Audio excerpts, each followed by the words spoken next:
Hello guys, welcome back to Shivani's kitchen. ఈ వీడియోలో వినాయక చవితి రోజు వినాయకుడికి నైవేద్యంగా పెట్టే మోదకులు ఎలా తయారు చేయాలో చూపిస్తున్నాను.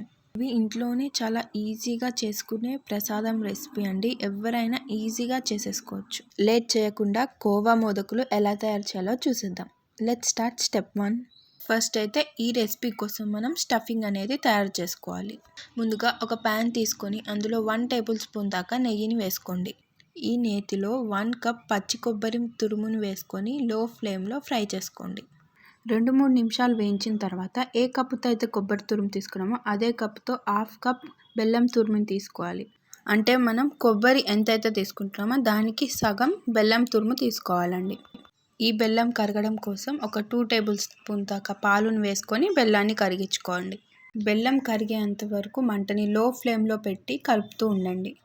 బెల్లం కరిగాక ఈ కన్సిస్టెన్సీలోకి వస్తుంది. అప్పుడు స్టవ్ ఆఫ్ చేసేసుకోండి. స్టెప్ 2లో కోవాని ప్రిపేర్ చేసుకుందాం. కోవా ప్రిపేర్ చేసుకోవడం కోసం స్టవ్ పైన ప్యాన్ పెట్టి అందులో 1 టేబుల్ స్పూన్ గీ వేసుకొని అందులో 1/2 కప్ పాలు, 1 cup milk powder, 1/2 cup sugar వేసుకొని మంచిగా మిక్స్ చేసుకోవాలి. పాలు, పాల పొడి, షుగర్ ఈ 3 ఒకటే కప్తో కొలుచుకోండి. వీటన్నిటిని కూడా లో ఫ్లేమ్లో ఉంచి మొత్తం కలిసేటట్టు కలుపుతూ ఉండండి. కోవా అనేది ఇలా దగ్గర పడేంత వరకు కలుపుతూనే ఉండండి. కోవా ప్రిపరేషన్లోకి పాలు మాత్రం కాచి చల్లార్చిన పాలు మాత్రమే తీసుకోవాలి. చూడండి, కోవా అనేది ఇలా చేతిలోకి తీసుకుంటే చేతికి అతుక్కోకుండా సాఫ్ట్గా ఇలా ఉండాలి. అప్పుడు మనకి పర్ఫెక్ట్ కోవా అనేది ప్రిపేర్ అయినట్టే. కోవాని కొంచెం గోరువెచ్చగా అయ్యేంత వరకు ఉంచి ఆ తర్వాత చేతితో బాగా ఒత్తుకోండి. అప్పుడు కోవా అనేది క్రాక్స్ లేకుండా ఉంటుంది.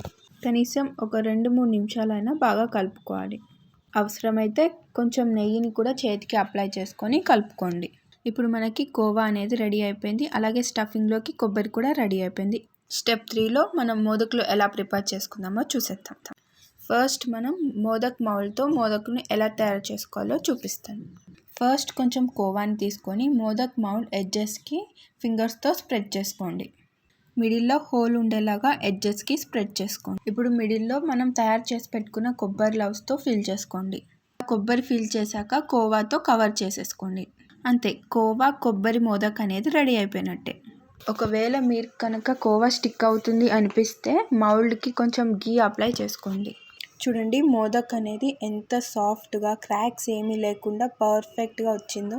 ఇప్పుడు మనం మౌల్డ్ లేకుండా మోదక్ ఎలా ప్రిపేర్ చేసుకుందామో చూసేద్దాం. ఫస్ట్ కొంచెం పిండిని చేతిలోకి తీసుకొని స్ప్రెడ్ చేసుకోవాలి. మిడిల్లో మనం ప్రిపేర్ చేసుకున్న కొబ్బరి లవ్స్ని పెట్టుకొని అది మొత్తం కవర్ అయ్యేలాగా క్లోజ్ చేసుకోవాలి కోవాతో. ఇప్పుడు కోవాకి మంచి మోదక్ షేప్ని ఇవ్వండి. ఇలా మోదక్ షేప్ చేసుకున్న తర్వాత స్పూన్తో కానీ నైఫ్తో కానీ లైన్స్ పెట్టుకోండి. ఇక్కడ నేనైతే కత్తిని యూస్ చేశాను, షార్ప్గా ఉంటుంది కాబట్టి మీరు స్పూన్తో అయినా చేసుకోవచ్చు.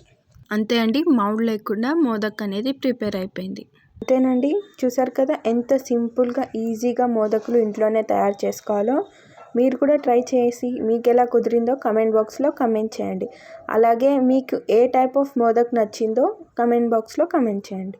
Thanks for watching. సబ్స్క్రైబ్ చేసుకోవడం మాత్రం మర్చిపోకండి. Bye bye. See you in the next video.